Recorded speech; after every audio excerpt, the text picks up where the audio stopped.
In today's video, I'm going to teach you how to format numbers in Zoho CRM. Whether you're cleaning up your data, fixing inconsistent entries, or just making your records easier to read, properly formatted numbers can make a big difference when you're working with leads and contacts every day.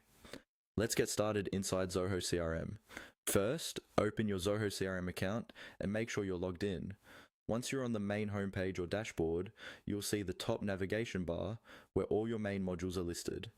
This is where you'll find options like Home, Leads, Contacts, Deals, and more, depending on how your CRM is set up. For this example, we're going to work with the Leads module. Go ahead and click on Leads in that top navigation. This will open a list view of all your existing lead records. If you have different views, such as All Leads or My Leads, just choose the one that makes it easiest for you to find the record you want to update. Next, select the specific lead whose number you want to format. You can do this by clicking directly on the lead's name in the list. That will open the detailed view for that record, where you can see all the fields associated with that lead, including phone numbers, custom numeric fields, and other important information. Once you're in the leads detail page, look for the pen or edit icon.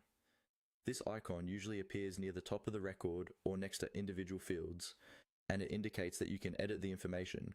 Click on the pen icon to switch the record into edit mode. When you're in edit mode, all the fields will become editable so you can make changes as needed. Now, find the number field you want to format. This could be a phone number, an amount, or any other numeric field. Click inside that field and adjust the format based on your preferred style or your organization's standards. For example, for phone numbers, you might want to add spaces, dashes, or parentheses to make them easier to read.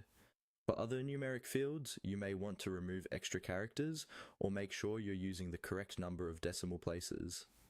After you've edited the number and confirmed it looks the way you want, scroll down if necessary and click on Save. This is an important step because your changes won't apply until you save the record. Once saved, the newly formatted number will appear in the